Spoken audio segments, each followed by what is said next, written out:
আচার্য শঙ্কর সাধক শ্রেণীভুক্ত ছিলেন না, সিদ্ধাচার্যও ছিলেন না। দেবকার্য সাধনের জন্য জাগ্রত চৈতন্য রূপে তিনি জন্মগ্রহণ করেছিলেন দেবাংশে, ভারতের শেষ দক্ষিণ প্রান্তে কেরল দেশে নামপুদ্রী নামক এক উচ্চ ব্রাহ্মণ বংশে। শঙ্করের জন্ম ও জীবনের সঙ্গে নারিকেল, সুপারি, আম, কলা, বিভিন্ন বৃক্ষশোভিত কালাডি গ্রাম, আলোয়াই নদী, দ্বিজ চূড়ামণি শিবগুরু, দেবীরূপিণী বিশিষ্টা দেবী ঘনিষ্ঠভাবে জড়িত।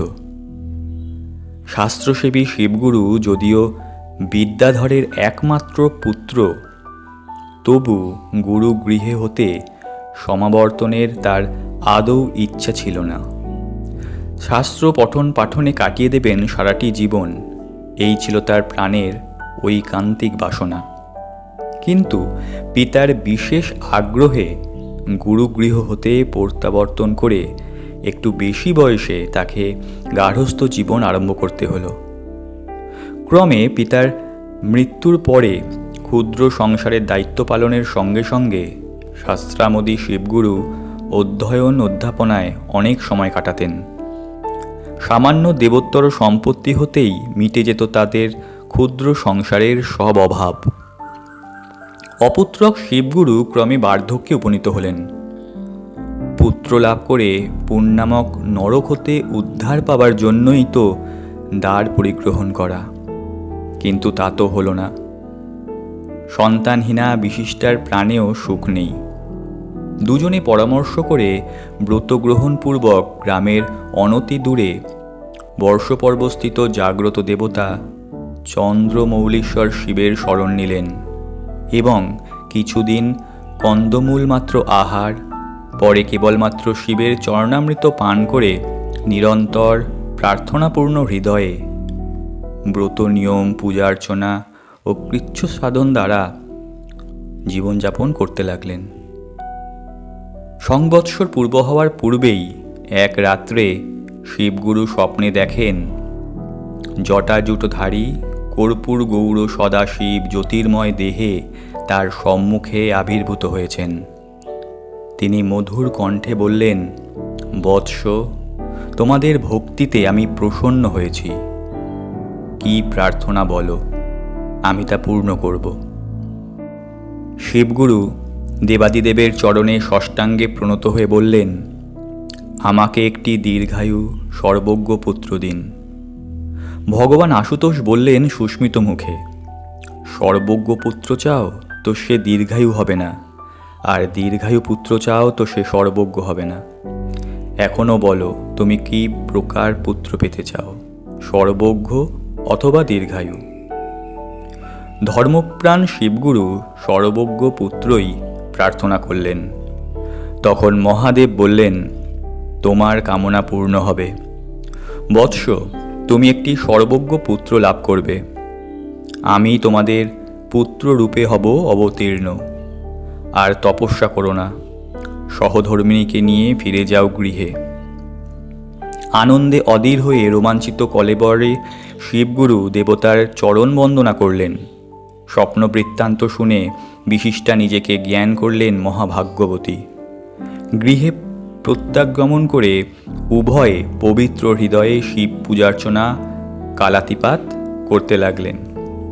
যথাসময়ে সন 686 মতান্তরে 788 সালের 12ই বৈশাখ শুক্লা তৃতীয়া মতান্তরে শুক্লা পঞ্চমী তিথিতে শুভ মধ্যাহ্নে বিশিষ্টা দেবী শিশু শঙ্কর সদৃশ এক কমনীয় কান্তি পুত্র প্রসব করেন। পুত্র মুখদর্শনে শিবগুরু আনন্দের আর সীমা রইল না। তিনি মনে মনে ব্রাহ্মণগণকে প্রচুর ধন গো ভূমি দান করলেন এবং শঙ্করের আশীর্বাদে প্রাপ্ত পুত্রের নাম রাখলেন শঙ্কর।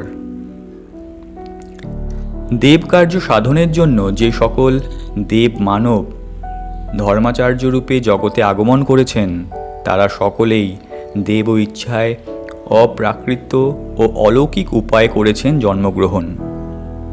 ঐতিহাসিক যুগে যে কয়েকজন অতি মানব ধর্ম সংস্থাপনের জন্য আবির্ভূত হয়েছেন রামচন্দ্র, কৃষ্ণ, বুদ্ধ, যিশু, রামকৃষ্ণ, তাদের সকলের জন্মকর্মই অলৌকিক।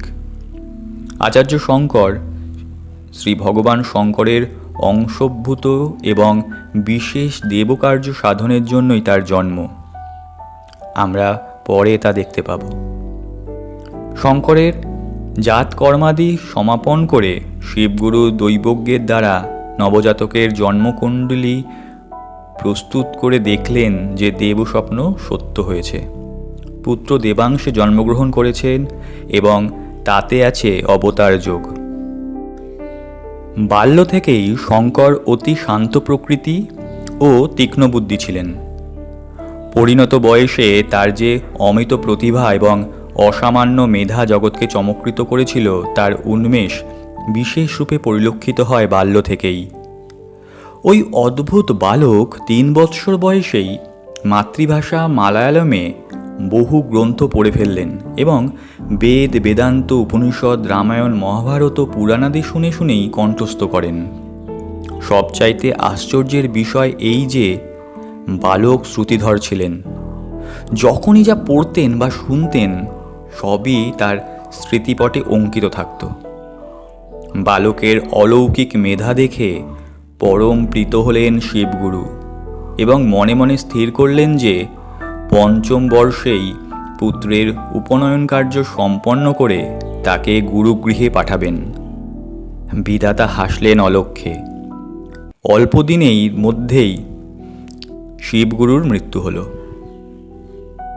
আকস্মিক শোকে বিহলা বিশিষ্টা দেবী পতিদেবতার প্রেতকৃত্যাদি সম্পন্ন করে চোখের জল মুছতে মুছতে শিশুপুত্রকে কোলে নিয়ে অগত্যা আশ্রয় নিলেন পিত্রালয়ে। কিন্তু তিনি মৃত পতির শেষ ইচ্ছার কথা ভোলেননি। শঙ্কর 5ম বর্ষে পদার্পণ করতেই পুত্রকে নিয়ে ফিরে এলেন স্বগৃহে এবং যথাশাস্ত্র উপনয়ন কার্য সমাপন করে পুত্রকে পাঠালেন গুরুগৃহে। অল্প দিনের মধ্যেই গুরু ওই বালক শিষ্যের প্রতিভা ও বিদ্যানুরাগ দেখে মুগ্ধ হলেন। বালকের বিশুদ্ধ উচ্চারণ, পরিপাট্য ও তীক্ষ্ণ বুদ্ধি সকলকে চমৎকৃত করল। শঙ্করকে যে যে গ্রন্থ পড়ানো হতো তা তো তিনি অনায়াসে আয়ত্ত করতেনই, তাছাড়া আচার্য অন্যান্য শিষ্যদের যে সকল শাস্ত্র পড়াতেন তাও শঙ্কর গুরুর পাশে বসে শুনে শুনে অতি সহজে সব অধিগত করে নিতেন।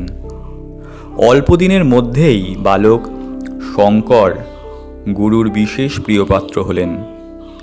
2 বছরের মধ্যেই শঙ্কর উপনিষদ, পুরাণ, ইতিহাস, স্মৃতিশাস্ত্র, ন্যায়, সাংখ্য, পতঞ্জল, বৈশেষিক প্রভৃতি নানা শাস্ত্রে ব্যুৎপত্তি লাভ করে বৃহস্পতির ন্যায় সুপণ্ডিত হলেন। গুরুগৃহবাসের নিয়মানুসারে একদিন ব্রহ্মচারী শঙ্কর ভিক্ষার্থে এক ব্রাহ্মণের গৃহে উপস্থিত হন। অতি দরিদ্র গৃহস্থ। সেদিন ভিক্ষা দেবার মতন এক মুষ্টি তণ্ডুলও ঘরে নেই।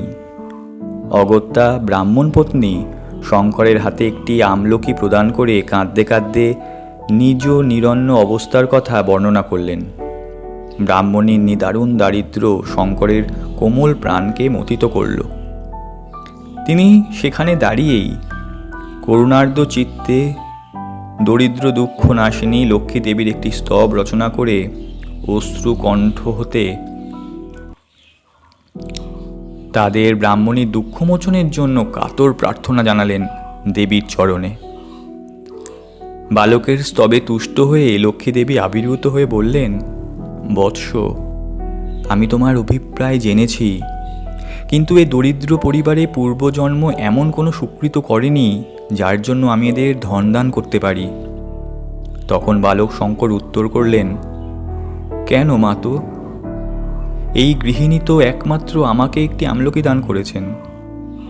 যদি আমার প্রতি প্রসন্ন হয়ে থাকেন, এই পরিবারের দরিদ্র মোচন করুন। বালকের বাক্যে তুষ্ট হয়ে তিনি বললেন, তাই হবে বৎস, আমি এদের প্রচুর স্বর্ণ আমলক দেব। তৎশ্রবণে শঙ্কর আনন্দিত প্রাণে ব্রাহ্মণীকে আশু ধনপ্রাপ্তির আশ্বাস দিয়ে ফিরে এলেন গুরুগৃহে। পরদিন প্রাত্যুষে শয্যা ত্যাগ করে ব্রাহ্মণ দম্পতি দেখেন যে তাদের বাড়ির সর্বত্র সুবর্ণ আমলোক ছড়ানো রয়েছে। তারা আনন্দে অধীর হয়ে স্বর্ণ আমলকি আহরণ করতে লাগলেন, আর সেই বালক ব্রহ্মচারীর আশীর্বাদেই যে তাদের ধনপ্রাপ্তি হয়েছে তা বলতে লাগলেন সকলকে। বালক শঙ্করের অলৌকিক শক্তির কথা চারিদিকে প্রচারিত হল। এই ক্ষুদ্র ঘটনাটি শঙ্করের অন্তরের দয়াদাক্ষিণ্যের পরিচয়। আধিকারিক পুরুষগণ একমাত্র দয়াবৃত্তি অবলম্বন করে দেহ ধারণ করেন। শঙ্করের জীবনে অতি বাল্যকাল হতেই ওই কৃপার বিকাশ দেখে আমরা মুগ্ধ হই।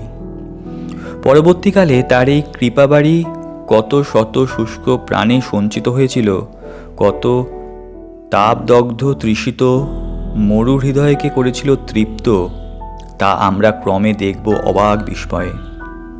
এবং তাতে করে শ্রী ভগবান ও তার অংশভূত দেবমানব যে অহেতুক কৃপাসিন্ধু তা আমরা বুঝতে পারব নিঃসন্দেহে। অমানব প্রতিভা, তীক্ষ্ণ বুদ্ধি ও অদ্ভুত শ্রুতিধররত্ন গুণে শঙ্করকে বেশি দিন গুরুগৃহে বাস করতে হয়নি।